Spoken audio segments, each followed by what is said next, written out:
الحمد للہ نحمده ونصلی علی رسولہ الکریم۔ آج انشاءاللہ 15واں پارہ اور کوشش کریں گے 16واں بھی۔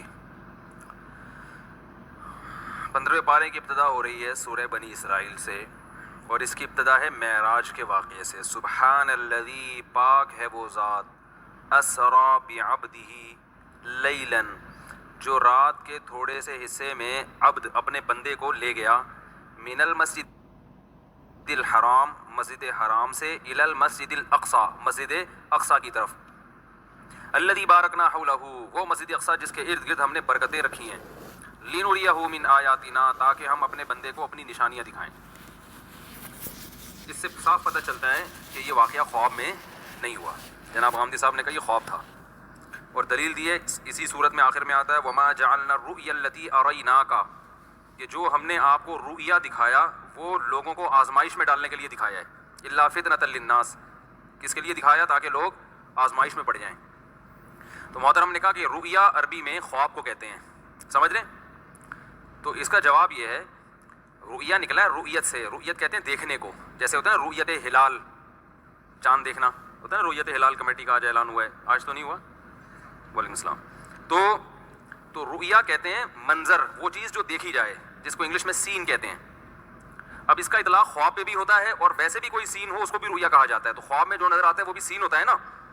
تو اس لیے بعض حدیثوں میں رؤیا کو خواب، یعنی خواب پر رؤیا کا اطلاق کیا گیا ہے، تو محترم نے وہاں سے یہ لفظ لے کے ادھر منطبق کر دیا، سمجھ رہے ہیں؟ تو یہ گڑبڑ ہوئی ہے۔ باقی یہ کہ رؤیا منظر کو کہتے ہیں، اس کی میں نے آپ کو لغوی تحقیق بتا دی، رؤیت سے نکلا ہے دیکھنے کو، تو ہر مرئی چیز، وہ چیز جس کو دیکھا جائے، منظر، سین، یعنی کوئی بھی منفرد سی چیز جس کو آپ دیکھیں نا، اس کو رؤیا کہتے ہیں عربی میں۔ تو اس کی دلیل کے جو قرآن مجید میں جو رؤیا کا لفظ یہاں استعمال ہوا ہے، اس سے مراد خواب نہیں ہے۔ یہ میں مانتا ہوں کہ قرآن میں دوسرے مقام پہ رؤیا کا لفظ خواب کے معنی میں استعمال ہوا ہے، جیسے سورہ یوسف میں یا بنی لا تقصص رؤیاک علی اخوتک، یعقوب علیہ السلام نے کہا ہے میرے بچے اپنا خواب بھائیوں کو مت سنانا، تو وہاں رؤیا کس کے معنی میں ہے؟ خواب کے معنی میں۔ تو محترم نے یہ سمجھا کہ ہمیشہ رؤیا کس کے معنی میں آتا ہے؟ خواب کے معنی میں۔ تو ہمیشہ نہیں، رؤیا کا اصل معنی منظر ہے، چونکہ خواب میں بھی ایک منظر دیکھا جاتا ہے، سین دیکھا جاتا ہے، تو اس کا لفظی ترجمہ ہوگا اے میرے بیٹے جو تو نے منظر دیکھا ہے وہ اپنے بھائیوں کو مت بتانا۔ تو وہی غامدی صاحب نے اس آیت میں تحریف کی ہے جو یتوفا کے لفظ میں کی ہے۔ جب قرآن مجید میں اللہ نے بتایا کہ اے عیسیٰ میں تجھے آسمان میں اٹھانے والا ہوں، اپنی طرف اٹھانے والا ہوں، تو وہاں متوفی کا لفظ آیا ہے کہ میں تجھے متوفی، تو محترم نے وہاں بھی کہا دیکھو متوفا کا معنی ہوتا ہے وفات، حالانکہ متوفا کا اصل معنی وفات نہیں ہے، بعض جگہ وفات کے معنی میں استعمال ہوا ہے، تو محترم نے ان بعض جگہوں سے وہ لفظ ادھار لے کے ادھر بھی لگا دیا، اور وہ بعض جگہ دکھائی ہیں جہاں وفات کے معنی میں استعمال ہوا، قرآن میں وہ جگہ جہاں یتوفا وفات کے معنی میں استعمال ہوئی وہ نہیں دکھائیں۔ تو یہ تحقیق کس کو بولتے ہیں؟ قرآن میں یتوفا کا لفظ جو آیا ہے نا، اللہ یتوفی الانفس حین موتہا، اللہ تمہاری موت کے وقت تمہاری روحوں کو قبض کر لیتا ہے، تو یہاں قبض کرنے میں معنی میں آ رہا ہے، موت کے معنی میں نہیں آ رہا۔ اگر موت کے معنی میں آتا تو قرآن کے الفاظ ہوتے اللہ یتوفی الانفس، بس اللہ تمہیں موت دے دیتا ہے، آگے حین موتہا، موت کے وقت، تو موت کے لفظ کا 2 دفعہ تکرار ہو جاتا نا، اگر یتوفا کا مطلب موت ہو، اس کا مطلب اللہ تمہیں موت کے وقت موت دے دیتا ہے، تو موت کے وقت تو موت ہی دیتا ہے، تو بتایا جا رہا ہے اللہ تمہیں موت کے وقت یتوفا وصول کر لیتا ہے، تو پتہ چلا یتوفا کا اصل معنی موت دینا نہیں ہے، وصول کرنا ہے، سمجھ رہے ہیں؟ اللہ یتوفی الانفس حین موتہا واللتی لم تمت فی منامہا، فرمایا جو مرتے نہیں ہیں ان کی روحوں کو بھی سوتے ہوئے میں قبض کر لیتا ہے، تو جو سوتے ہوئے میں روح قبض ہوتی ہے اس کو بھی یتوفا سے اللہ تعبیر کر رہے ہیں۔ تو محترم غامدی صاحب نے یہاں بھی گڑبڑ کی ہے، تبھی قرآن میں آتا ہے نا کہ یہود کے جو علماء تحریف کرتے تھے، وہ تحریف پبلک میں اس لیے کامیاب ہوتی تھی، وَمِنْهُمْ أُمِّيُّونَ لَا يَعْلَمُونَ الْكِتَابَ إِلَّا أَمَانِيًّا، اس لیے کہ ان میں بہت سے ان پڑھ لوگ تھے جو کتاب کا علم نہیں جانتے تھے مگر ظاہری الفاظ کو، امنیہ کہتے ہیں ظاہری تلاوت، تو چونکہ ظاہری الفاظ جانتے تھے وہ، تو اس سے ان کو تحریف کا راستہ یہود علماء کے لیے کھل گیا۔ تو جب بھی تحریف ہوتی ہے نا قرآن کے الفاظ میں ہیر پھیر کر کے ہوتی ہے، تو جو معنی جانتے ہیں قرآن کا، علماء جو گہرا علم جانتے ہیں، وہ آپ کو بتائیں گے کہ یہاں تحریف ہو رہی ہے۔ اور قرآن کی ایسی تفسیر کرنا کہ ساری حدیثیں اس کے خلاف جا رہی ہوں۔ عیسیٰ ابن مریم کے بارے میں نے بخاری مسلم کی حدیث پیش کی تھی کہ نبی نے فرمایا قرب قیامت میں نازل ہوں گے، اور رافعوک الیہ، اللہ نے فرمایا میں اپنی طرف اٹھا رہا ہوں، وما قتلوہ، اللہ نے قتل بھی نہیں کیا، میں اپنی طرف اٹھا رہا ہوں۔ یہ اتنے سارے دلائل، پھر پوری امت کا اجماعی عقیدہ یہ پوری امت میں یہ غلط عقیدہ آیا کون سے سن میں؟ اگر یہ غلط عقیدہ ہے تو کس سن میں امت نے یہ جو ہے نا یہ عقیدہ قبول کیا ہے؟ اس لیے الفاظ یہ تو یہاں معراج میں بھی غامدی صاحب نے یہ کیا، رؤیا کے لفظ میں سے مغالطہ دیا ہے کہ رؤیا عربی میں خواب کے معنی میں آتا ہے، تو قرآن کہہ رہا ہے یہ جو آپ کو ہم نے ساتوں آسمان پہ اور یہ جو ہم بیت المقدس کی طرف لے کر گئے اس خواب کو ہم نے لوگوں کے لیے آزمائش بنایا ہے۔ تو حالانکہ یہاں رؤیا خواب کے معنی میں نہیں ہے، رؤیا کا اصل معنی سین، منظر، رؤیت سے نکلا ہے، ہر وہ چیز جس کو دیکھا جائے، لیکن وہ کوئی عجیب سی چیز ہو۔ ہر سین کو سین تھوڑی کہا جاتا ہے، ہر دیکھی ہوئی چیز کو سین نہیں کہا جاتا، عجیب سی چیز ہوگی اس کو ہم کیا کہیں گے؟ سین، بڑا زبردست سین ہے کہتے ہیں نا لوگ۔ تو خواب میں بھی ایک عجیب سی چیز ہوتی ہے تو اس کو کیا کہا جاتا ہے؟ رؤیا سے تعبیر کر دیا جاتا ہے، لیکن حقیقت میں رؤیا کا معنی خواب نہیں ہے۔ تو قرآن نے جو یہ کہا کہ اے نبی ہم نے آپ کو جو رؤیا دکھایا، جو منظر دکھایا، وہ لوگوں کے لیے آزمائش، تو آپ بتاؤ خواب لوگوں کے لیے آزمائش بنتا ہے؟ معراج کے واقعے کو اللہ کہہ رہے ہیں یہ لوگوں کے لیے کیا ہے؟ آزمائش ہے۔ کیا مطلب؟ بہت سے لوگ اس کا انکار کر دیں گے اور بہت سے اس پر ایمان لے آئیں گے۔ آزمائش وہ چیز بنتی ہے جو بہت عجیب ہوتی ہے۔ اگر یہ خواب ہوتا تو مشرکین مکہ اس کا انکار نہیں کرتے، کہتے ہیں ہو سکتا ہے بھائی، خواب میں انسان کہاں سے کہاں ہو کے آ جاتا ہے، آپ بھی ہو کے آ گئے بیت المقدس، ہم تو اس سے بھی آگے سے ہو کے آئے تھے۔ ابو جہل کہہ دیتا کہ آپ بیت المقدس سے ہو کر آئے ہیں خواب میں تو تھوڑا سا آگے سے وزٹ کر کے آیا ہوں، کہہ دیتا نا۔ تو اللہ نے فرمایا ہم نے اس رؤیا کو فتنہ بنایا ہے، آزمائش، انسانوں کے لیے آزمائش بنایا ہے۔ آزمائش جیسے زقوم کے درخت کے بارے میں قرآن میں آتا ہے کہ ہم نے جہنم میں ایک زقوم کا درخت پیدا کیا۔ جب یہ بات کی نا تو مشرکین مکہ فوراً مذاق اڑانے لگے کہ درخت تو آگ میں اگ ہی نہیں سکتا، اس کی جڑیں کہاں ہیں؟ تو اللہ نے بتایا کہ ہم نے اس درخت کو لوگوں کے لیے آزمائش بنایا ہے۔ کیا مطلب؟ جہنم کی گڑے میں ایک درخت اللہ نے پیدا کیا ہے، تو جو اللہ پہ یقین رکھنے والے لوگ ہیں وہ اس عجیب و غریب درخت پہ بھی یقین رکھ لیں گے۔ جو عقل پرست ہیں، اللہ کے مقابلے میں عقل استعمال کرتے ہیں، وہ ایمان نہیں لائیں گے۔ تو یہ درخت بذات خود ایک آزمائش ہے لوگوں کے لیے۔ تو بالکل اللہ نے معراج کے واقعے کو کیا فرمایا؟ فتنۃ للناس، کہ ہم نے وما جعلنا الرؤیا التي اریناک الا فتنۃ للناس والشجرۃ الملعونۃ فی القرآن۔ قرآن کہہ رہا ہے ہم نے جیسے زقوم کے درخت کو لوگوں کے لیے آزمائش بنایا نا، ایسے ہی معراج کے واقعے کو بھی لوگوں کے لیے آزمائش۔ جیسے زقوم درخت ہونے کے باوجود جہنم میں اگ رہا ہے، عقل کے خلاف ہے، لیکن ایمان والے ایمان لائیں گے اور جو اللہ کے مقابلے میں عقل استعمال کرتے ہیں وہ انکار کر دیں گے۔ بالکل اسی آیت کے ساتھ ملا کے اللہ نے کہا معراج کا واقعہ بھی ایسے ہی کیا ہے؟ آزمائش ہے۔ تو یہ جب ہی آزمائش بنے گا جب یہ جاگتی حالت میں ہو، خواب میں ہو، تو پھر یہ عجیب و غریب بولتے کیوں نہیں بھائی؟ نہیں ہے یہ۔ تو دونوں کو اللہ نے ایک ساتھ ذکر کیا ہے۔ تو اس آیتوں میں ہی یہ ذکر ہے، آیتوں میں ہی واضح اشارہ ہے کہ یہ خواب نہیں تھا۔ اور پھر پہلی آیت جو شروع ہو رہی ہے، سبحان الذی، پاک ہے وہ ذات، اللہ اپنے آپ کو ہر عیب سے پاک کر رہا ہے۔ سبحان اللہ تعجب کے موقع پہ کہا جاتا ہے نا، تو چونکہ آگے اللہ اپنی قدرت بیان کر رہے ہیں، ہمیں تعجب ہوگا اللہ ایسے کیسے ہو گیا بھائی؟ اللہ کہہ رہے ہیں میں اپنے بندے کو رات کے تھوڑے سے، رات میں بھی نہیں، لیلن میں تنوین تقلیل کے لیے آتی ہے، تھوڑے سے حصے میں۔ اللہ کہہ رہے ہیں میں اپنے بندے کو رات کے تھوڑے سے حصے میں، پوری رات بھی نہیں لگی ہے، تھوڑے سے حصے میں مسجد حرام سے مسجد اقصیٰ کی طرف لے گیا۔ تو اب ایک دم انسان کہے گا یہ کیسے پاسبل ہے؟ اللہ فرمایا سبحان الذی، پاک ہے وہ ذات ہر عیب سے، یعنی اس عیب سے بھی پاک ہے کہ وہ اچھمبے کا کام نہ کر سکے۔ انسانوں میں یہ عیب ہے کہ وہ عجیب و غریب کام نہیں کرتے۔ اللہ نے کہا سبحان الذی، وہ عیب سے پاک ہے۔ نبی خود تھوڑی گئے ہیں، کون لے کر گیا ہے؟ اللہ لے کے گیا ہے۔ تو آمدی صاحب کو جو اشکال ہو رہا ہے نا یہ کیسے ہوا، تو یہ اشکال اللہ پہ کر رہے ہیں کہ اللہ نے کیسے کر لیا ٹھیک ہے نا، کہ اللہ تھا تھوڑے سے حصے میں، تو اسی لیے انہوں نے کہا یہ خواب آیا ہے، خواب آیا تھا۔ تو قرآن خود نفی کر رہا ہے بھائی خواب نہیں ہے۔ اور یہاں ویسے آیت جو شروع ہو رہی ہے، پاک ہے وہ ذات جو اپنے بندے کو رات کے تھوڑے سے حصے میں لے گیا مسجد حرام سے مسجد اقصیٰ کی طرف، اور وہ مسجد اقصیٰ جس کے ارد گرد ہم نے برکتیں رکھی ہیں۔ تو صاف اللہ اپنے نبی صلی اللہ علیہ وسلم کی ایک شان بیان کر رہے ہیں، عبد اپنے بندے کو لے گیا، تو اس میں اور شان بیان کی ہے۔ تو خوابوں میں یہ سب کچھ تو نارملی ہو سکتا ہے بھائی۔ خواب میں ابھی 4-5 دن پہلے دوبارہ آسٹریلیا گیا تھا، پتہ نہیں امریکہ گیا تھا، مجھے ایسا یاد نہیں آ رہا، تو گھومتے رہتے ہیں خواب میں، تو آدمی کو پتہ نہیں کیا کیا ہوتا رہتا ہے آدمی کے ساتھ۔ یہ اصل تو چیز ہے، یہ جو فضیلت ہے یہ جاگتی حالت میں ہوا ہے نبی کے ساتھ، یہ آپ کا معجزہ ہے۔ تبھی اللہ نے فرمایا کہ ہم نے زقوم کے درخت کو جیسے آزمائش بنایا، تو اس رؤیا یعنی اس منظر کو بھی ہم نے کیا بنایا؟ آزمائش بنایا۔ سمجھ رہے ہیں؟ تو اس لیے اہل سنت والجماعت کا یہ عقیدہ ہے کہ نبی صلی اللہ علیہ وسلم کی جو معراج تھی وہ روحانی نہیں تھی، باقاعدہ جسمانی تھی۔ یہ اللہ کی قدرت ہے، باقی معجزہ یہ اللہ کی طاقت ہوتا ہے، یہ انسان کی طاقت نہیں ہے، یہ پیغمبر کی طاقت نہیں، یہ کس کی طاقت ہے؟ اللہ کی۔ ہاں اللہ نے اپنی طاقت اس طرح سے استعمال کی اور ایسے عجیب و غریب کام کیا اپنی پیغمبر سے محبت کو ظاہر کرنے کے لیے، سمجھ رہے ہیں؟ اور اس میں علماء نے حکمتیں بیان کی ہیں کہ معراج کے واقعے میں حکمتیں کیا تھیں۔ بہت بڑی حکمت یہ تھی کہ آپ چونکہ آخری نبی ہیں اور آپ کا مقام سب سے زیادہ، تو اللہ چاہتے تھے صرف یہ بتائے نہیں بلکہ عمل کروا دیں۔ تو عمل ایسے کروایا کہ سب سے بڑا عمل اللہ کی نظر میں نماز ہے، تو اللہ اپنے حبیب کو مسجد اقصیٰ لے کر گئے، تمام پیغمبروں کو جمع کیا، آدم علیہ السلام سے لے کے حضرت عیسیٰ علیہ السلام تک تمام پیغمبروں کو، اور نبی کو حکم دیا کہ آپ ان کو نماز پڑھائیں. تو تمام پیغمبروں نے ہمارے نبی کی اقتداء میں نماز پڑھی ہے. تو اللہ نے پریکٹیکلی آپ کی فضیلت کو سب پہ پتہ نہیں کیا ہو گیا آپ لوگوں کو یار، ثابت کر دیا نا، عمل کرا دیا کہ امام کون ہے. آپ کلیم اللہ ہیں، اے موسیٰ آپ سے اللہ ہم کلام ہوتا تھا، وقربناہ نجیہ، آپ سے اللہ سرگوشیاں کیا کرتا تھا کوہ طور پہ بلا کے، اور جو ہے آپ کو اللہ نے جو ہے بڑے بڑے معجزات دیے، اور جادوگروں سے مقابلے میں اللہ نے آپ کو جتوایا، اور آپ کے بھائی ہارون کے ذریعے آپ کی مدد کی، اور فرعون جیسے طاقتور کو الٹ دیا. بہت بڑی فضیلت ہے.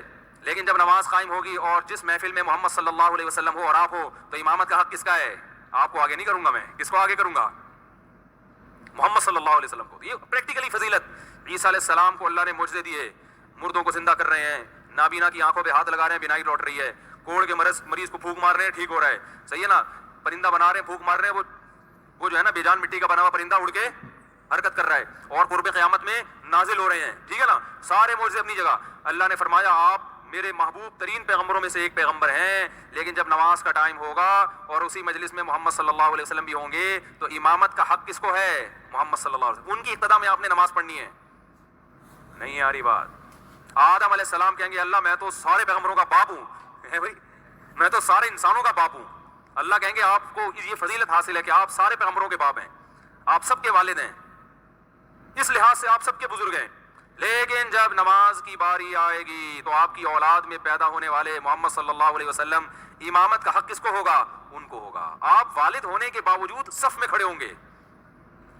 تو اس سے بنیادی مقصد، ایک بڑا مقصد یہ تھا، یہ بتانے کے لیے کہ اب ایسا نبی آ گیا ہے جس کے آنے کے بعد تمام شریعتیں منسوخ. اور سب سے افضل، پہلا نقطہ تو یہ کہ سب سے افضل مقام کس کا ہے؟ پیغمبر کا. زبانی بتا تو دیا تھا اللہ نے، لیکن عمل کرانا الگ چیز ہوتی ہے، بتا دینا الگ. اس کی مثال ہے جیسے دو آدمی بیٹھے ہوئے ہیں، آپ نے بتا دیا بھائی میں اب اس کو، یہ میرا نائب ہے، یہ میرا خلیفہ ہے، اس کو میں نے ذرا اونچا مقام دے دیا، ٹھیک ہے، لوگ بولیں گے اچھی بات ہے. لیکن ایک طریقہ یہ کہ آپ اپنی سیٹ سے اٹھتے ہیں اور جا رہے ہیں، اور آپ کہہ رہے ہیں میری سیٹ پہ کون بیٹھے گا، اس کو بٹھا دیا آپ نے، اب بیٹھ جاؤ بھائی، سنبھال لو اپنا، جو تمہارا مقام اور مرتبہ ہے اس کو اب ہینڈ اوور کر دیا آپ نے اس کے. تو یہ پریکٹیکلی جب کوئی چیز کرائی جاتی ہے نا تو وہ اس فضیلت پہ اسٹیمپ لگ جاتی ہے، مہر لگ جاتی ہے. ایک حکمت یہ. دوسری حکمت یہ، ہر پیغمبر کو اللہ نے نماز کا ایک الگ طریقہ دیا ہے. آج بھی یہودی نماز پڑھتے ہیں الگ طریقے سے. تو نبی صلی اللہ علیہ وسلم کو جب نماز کے لیے کھڑا کیا گیا اور نماز کا ٹائم آیا، تو جیسے امام نماز پڑھتے ہیں مقتدی ویسے ہی پڑھتے ہیں کہ نہیں پڑھتے؟ کیا خیال ہے بھائی؟ تو تمام پیغمبروں کو کہا گیا کہ اب اخفل طریقے سے نماز بولو بھائی نہیں ہوگی. جو آپ کا سب کا اخفل طریقہ تھا اب وہ منسوخ. اب آپ نماز پڑھیں گے تو جیسے امام پڑھ رہا ہے، یعنی اس میں اشارہ ہے نماز کے ذریعے کہ آپ کی شریعتیں اب منسوخ، اب آپ کی نماز منسوخ ہو گئی. باقی تو احکام تو نماز سے چھوٹے ہیں. تبھی نبی نے فرمایا لو کان موسیٰ حیا لما وسعہ الا اتباعی، اگر موسیٰ کلیم اللہ بھی آج زندہ ہوں تو میری اتباع کیے بغیر، میری شریعت پہ چلے بغیر ان کی نجات بھی نہیں ہو سکتی. تو نماز پڑھانے کا یہ مقصد بھی تھا. علماء نے ایک ٹیکنیکل پوائنٹ کی بات کی ہے، اختلافی مسئلہ لیکن ایسے ہی دلچسپ ہے. علماء نے کہا دیکھو سورہ فاتحہ تو صرف محمد صلی اللہ علیہ وسلم پہ نازل ہوئی ہے. قرآن میں آتا ہے وَلَقَدْ آتَيْنَاكَ سَبْعًا مِنَ الْمَثَانِي، ہم نے آپ کو فاتحہ دی ہے. اور حدیث میں آتا ہے اللہ نے، حدیث کا مفہوم ہے کہ اللہ نے مجھے ایک ایسی صورت دی جو پہلے کسی امت کو نہیں دی، اس میں سورہ فاتحہ بھی ہے جو کسی پیغمبر پہ نازل نہیں ہوئی. تو جب باقی پیغمبروں پہ نازل نہیں ہوئی تو نبی نے جب فاتحہ پڑھی ہوگی تو انہوں نے پڑھی ہوگی پیچھے ہے بھائی، وہ تو خاموشی سے سنی ہوگی نا، تو ان کی نماز ہوئی کہ نہیں ہوئی؟ بولو بھائی. اس کا مطلب ہے کہ امام کے پیچھے خاموشی سے بھی نماز ہو جاتی ہے. ایسی ٹیکنیکل پوائنٹ ہے، اصل دلائل یہ نہیں ہے. لوگ اس کو کلپ بنانے کے مصعب نے فاتحہ پہ دلیل دی ہے. یہ ویسی ایک ٹیکنیکل علمی نقطوں کی باتیں ہوتی ہے، پوائنٹ کی باتیں ہوتی ہیں. ورنہ قراءت خلف الامام کے دلائل وہ ہیں جو میں نے پہلے دیے تھے، 2 دن پہلے بیان اپنے دیے. لیکن ایک ٹیکنیکل پوائنٹ ہے کہ بھائی نبی صلی اللہ علیہ وسلم نے فاتحہ پڑھی، باقی تو سب خاموش ہیں، ان کو تو فاتحہ تھوڑی آتی تھی، تو وہ خاموش تھے. اس کا مطلب صحیح حدیث میں آتا ہے من کان له امام فقراءۃ الامام له. البانی رحمہ اللہ نے اس حدیث کو صحیح قرار دیا ہے کہ جس شخص کا کوئی امام ہو تو امام کی قراءت مقتدی کے لیے کافی ہے. یہ حدیث. دوسری طرف بھی حدیثیں، دونوں دلائل کا تجزیہ میں کسی اور بیان میں کر چکا ہوں. لوگوں کے ایک دم نا وہ آنا شروع ہو جاتی ہے، یہ والی بھی تو ہے، یہ والی بھی تو ہے، نیچے کمنٹ میں آنا شروع ہو جائیں گے. تو میں پورا بتا رہا ہوں، اس پر میں تفصیلی بیان ریکارڈ کرا چکا ہوں، وہ دیکھ لیں. اس میں آپ کی والی کی بھی ہم نے بحث کی ہے. اچھا بھائی، تو معراج جسمانی حالت میں ہوئی ہے، تو یہ دوسری حکمت اور مصلحت تھی. سمجھتا ہے کہ نہیں سمجھتا ہے بات؟ اور تیسری حکمت تھی اپنا قرب، کہ اللہ تعالیٰ نے 7ویں آسمان سے بھی اوپر آپ صلی اللہ علیہ وسلم کو لے کر گئے، اور پھر اللہ کی زیارت ہوئی نہیں ہوئی اس بارے میں دونوں روایتیں ہیں. دونوں علماء بڑے بڑے ہیں, جو میرے رجحان ہے دونوں طرف کے دلائل کو سامنے رکھ کر, زیارت ثابت نہیں ہے براہ راست, دونوں طرف کے دلائل ہیں, اس میں کوئی ایمان اور کفر کا مسئلہ نہیں ہے, تو اس میں نہ کوئی گستاخی کا مسئلہ ہے کہ اگر کوئی یہ کہتا ہے اللہ ہمارے نبی نے اللہ کی زیارت کی یا نہیں کی, تو زیارت کرنا کسی صحیح حدیث سے ثابت نہیں ہے, تو اگر کوئی یہ کہتا ہے تو یہ گستاخی رسول کا فتویٰ اس پہ نہیں لگانا چاہیے اور نہ کچھ اور فتویٰ لگانا چاہیے. اگر آپ کی رائے ہے کہ کی ہے تو ٹھیک ہے, باقی یہ اگر میں اس پہ ابھی دلائل پہ بات کرنے آ گیا تو ہمارا موضوع بالکل ہی رہ جائے گا. تو بہرحال دونوں رائے ہیں. پھر وہاں موسیٰ علیہ السلام سے ملاقات ہوئی, پیغمبروں سے آپ کی ملاقات کروائی گئی, ٹھیک ہے نا, کیونکہ تمام پیغمبر ایک ہی راستے پہ چلتے ہیں, تو اللہ تعالیٰ نے پیغمبروں سے ملاقات کروائی نبی صلی اللہ علیہ وسلم کی, کیونکہ پیغمبر سب بھائی ہیں, ان کا رشتہ ہے نبوت کا, تو اللہ چاہتے تھے اس دنیا میں بھی آپ کی سب سے ملاقات ہو جائے, ٹھیک ہے نا. اور پھر جو ہے ساتوں آسمانوں کی سیر کرائی گئی آپ کو, اس میں جنت دکھائی گئی, آپ صلی اللہ علیہ وسلم کو جہنم دکھائی گئی, تو آپ نے فرمایا کہ میں نے جہنم سے زیادہ خطرناک منظر کوئی نہیں دیکھا اور جنت سے زیادہ خوبصورت منظر. اور آپ نے وہاں آگ دیکھی جس میں ننگے مرد اور ننگی عورتوں کو جلایا جا رہا تھا. کچھ چیزیں ایسی تھیں جو وہاں آپ کو دکھائی گئیں, لیکن فیوچر کی چیزیں آپ صلی اللہ علیہ وسلم کو ماضی میں لا کے دکھائی گئی ہیں. یہ سب بعض لوگ کہتے ہیں دیکھو ابھی جہنم میں تو لوگ گئے نہیں ہیں تو آپ کو دکھا کیسے دیے گئے, تو اس سے بھی بعض لوگ مغالطہ کرتے ہیں کہ یہ خواب تھا. بھائی نبی صلی اللہ علیہ وسلم کو جاگتی حالت میں اللہ اوپر لے کر گئے ہیں, تو اللہ تعالیٰ نے کچھ چیزیں آپ پر منکشف کی ہیں. جیسے ویسے بھی انسان جاگتی حالت میں کچھ چیزیں منکشف ہو جاتی ہیں نا اللہ کی طرف سے, تو ایسے ہی اللہ نے کچھ مستقبل کی چیزیں آپ پر منکشف کی. تو لوگوں کو جلتے ہوئے دیکھا, آپ نے جبریل سے پوچھا یہ کون لوگ ہیں جو ننگے مرد اور ننگی عورتیں جل رہی ہیں؟ آپ نے فرمایا یہ آپ کی امت کے زنا کرنے والے. تو اللہ نے جو لڑکا جو لڑکی دونوں زنا کرنے والوں کو برہنہ آگ میں ڈالیں گے, اسی کے ساتھ جلائیں گے کہ تم نے دنیا میں حرام مزے تو اڑائے ہیں, اب آگ میں بھی اکٹھے جلو گے. اور اسی میں آتا ہے کہ آپ صلی اللہ علیہ وسلم نے دیکھا کہ کچھ لوگ صاف ستھرا گوشت رکھا ہوا ہے خوشبودار, وہ چھوڑ کے کیڑے پڑے ہوئے بدبودار گوشت کھا رہے ہیں. یہ سزا ہے, گوشت جب سڑ جاتا ہے کتنا گندا ہوتا ہے. تو آپ نے جبریل سے پوچھا یہ کون لوگ ہیں؟ تو جبریل علیہ السلام نے فرمایا یہ آپ کی امت کے وہ شادی شدہ لوگ ہیں جو حلال بیوی کو چھوڑ کر زنا کی طرف جاتے, حرام عورت کی طرف جاتے تھے. تو شادی شدہ آدمی کے لیے زنا کرنا تو بھائی اور بھی زیادہ برا ہے. سمجھ رہے ہیں کہ نہیں سمجھ رہے؟ تو یہ اللہ تعالیٰ نے اپنے بندوں کو, اپنے حبیب صلی اللہ علیہ وسلم کو نشانیاں دکھانی تھیں. تو اللہ نے فرمایا کہ ہم پہلے مسجد اقصیٰ سے مسجد حرام کی طرف گئے, تو یہاں سے پھر حدیثوں میں آتا ہے کہ آپ کو براق پہ بٹھا کے آسمانوں تک لے جایا گیا, اور یہ رات کے تھوڑے سے حصے میں ہوا ہے. راتوں رات آپ مسجد اقصیٰ گئے ہیں, اور وہاں سے پھر 7ویں آسمان تک, اور پھر وہاں سے واپس مسجد اقصیٰ, اور پھر وہاں سے واپس مسجد حرام, اور یہ چند سیکنڈوں میں یہ کام ہوا ہے. تو جب آپ صلی اللہ علیہ وسلم نے یہ لوگوں کو بتایا کہ یہ میرے ساتھ ہوا ہے, تو ابو جہل کو موقع مل گیا مذاق اڑانے کا. وہ فوراً حضرت ابو بکر کے پاس گیا اور کہا کہ آپ کو پتہ ہے کہ آپ کے دوست آپ کے ساتھی نے کیا دعویٰ کیا ہے؟ ابو جہل کا خیال یہ تھا کہ اب تو ابو بکر صدیق بھی انکار کر دیں گے. تو حضرت ابو بکر نے پوچھا کیا دعویٰ کیا؟ انہوں نے کہا یہ اس طرح سے کہہ رہے ہیں. انہوں نے کہا کیا واقعی محمد صلی اللہ علیہ وسلم نے یہ کہا ہے؟ انہوں نے کہا ہاں. کہا پھر یہ سچ ہے, ایسا ہوا ہوگا. اگر یہ خواب ہوتا تو ابو جہل اتنا اچھلتا ہوا کودتا ہوا جاتا ہے بھائی. وہ تو یہ کہہ رہا تھا کہ اب تو ابو بکر انکار کر دیں گے کیونکہ جاگتی حالت میں ایسا پاسبل نہیں ہے. تو ناممکنات انسان کے لیے ناممکنات ہوتی ہیں, اللہ کے لیے ناممکن نہیں ہوتا. تو فضائل اعمال اور فضائل صدقات کی کرامتوں پر جو لوگ اعتراضات کرتے ہیں نا, وہ بھی اس لیے کرتے ہیں یہ کیسے ہو گیا. تو وہ کیسے اس لیے کہ وہ یہ سمجھ رہے ہوتے ہیں یہ بزرگ کا اپنا عمل ہے. وہ بھائی اپنا عمل نہیں ہے, یہ کس کی قدرت ہے؟ اللہ کی. کرامت ولی کی قدرت نہیں ہوتی, کرامت کس کی قدرت ہوتی ہے؟ اللہ کی طاقت. ہاں مستند ذریعے سے ثابت ہو تو مانیں گے, اور اگر اوتھینٹک ذریعہ نہیں ہے تو پھر اس کو رد کر دیں گے. کیونکہ لاجک کے خلاف جب کوئی کام ہوتا ہے نا, تو ہمارے پاس مضبوط دلیل ہوگی تو مانگیں گے نا کہ بھائی اللہ نے کیا. تو دلیل وہی لوگوں کے واقعات, اس نے بول دیا فلاں نے لکھ دیا, پھر نہیں ہے. لیکن اگر مستند ذریعے سے ہے تو پھر ماننا پڑے گا اس کو. سمجھ رہے ہیں؟ ہم نے خود اپنی آنکھوں سے کرامتیں دیکھی ہیں. شہید کے خون کی خوشبو سونگھی ہے, کسی سائنسدان کو بتاؤ مانے گا؟ بھائی کسی سائنسدان کو بتاؤ, ڈاکٹر کو بتاؤ میڈیکل سائنس کے, کہ بھائی کئی بندے مفتی صاحب کہہ رہے ہیں میں نے دیکھے کہ شہید ہوئے اور ان کے خون سے کیا آ رہی تھی خوشبو, تو ڈاکٹر مانے گا اس بات؟ کہے گا یہ ممکن نہیں ہے. اور اگر کوئی انجینئر جیسا یا کوئی پروفیسر جیسا آدمی فوراً کلپ بنا دے اور میڈیکل سائنس کی رپورٹیں پیش کرنا شروع کر دے کہ یہ تو ممکن ہی نہیں ہے, خون میں تو بدبو ہوتی ہے, اور قرآن میں تو خون کو ناپاک کہا ہے. قرآن میں خود آتا ہے کہ خون کیا ہے؟ ناپاک ہے. تو یہ سب چیزیں تو ناپاک ہیں. اور یہ جناب مفتی طارق مسعود صاحب دیکھو اپنے بزرگوں کی کرامتوں میں غلو سے کام لیتے ہیں اور کہتے ہیں ہم نے شہید کے خون کی خوشبو. اور بھائی وہ ایک اصول اور ضابطہ ہے کہ خون ناپاک ہوتا ہے, بدبو ہوتی ہے, لیکن جب اللہ چاہتا ہے اپنی قدرت سے اسی خون میں خوشبو پیدا کر سکتا ہے. تو آپ مفتی طارق مسعود کا انکار نہیں کر رہے, آپ خدا کی قدرت کا انکار کر رہے ہو. نہیں یاری بات. مفتی عتیق الرحمان شہید رحمۃ اللہ علیہ کا نام سنا ہے؟ نہیں سنا؟ ان کا بیٹا میرا شاگرد ہے, بہت کئی سال پڑھا ہے. جب وہ شہید ہوئے نا, گولیاں مار کے ادھر درس قرآن دیتے تھے بڑا زبردست. ان کے ہاں تو ملتے نہیں نا اس قسم کے شہید وحید, اور خون میں خوشبو کرامتیں ہوتی نہیں ہیں, اور بزرگ ہی نہیں ہے ان کے یہاں کوئی. جب بزرگ کی مارکیٹ سے شارٹ ہو گئے ہیں تو پھر سب کا انکار کر دو. جن کے بزرگ ہوتے ہیں تو انہوں نے تو بزرگوں کو بچانا ہے اپنے. ہاں بزرگ کی غلط بات کو ہم صحیح کبھی ثابت نہیں کرتے, لیکن جو صحیح بات ہے اس کو تو کہیں گے نا, کیونکہ ہمارا تو ایک سلسلہ ہے بزرگوں کا بھائی. تو مفتی عتیق الرحمان شہید رحمۃ اللہ علیہ درس قرآن دیتے تھے, شہید ہو گئے جب کراچی میں فسادات ہو رہے تھے. شہادت کے بعد ان کے خون سے خوشبو آتی رہی ہے. ان کو جب دفن کیا, وہاں بارشیں کراچی میں ہوئی تھی, آپ کو یاد ہوگا, تو پانی آ رہا تھا قبر میں, تو ان کی میت کو ان کے بیٹوں نے دوسری جگہ 6 مہینے بعد منتقل کیا ہے.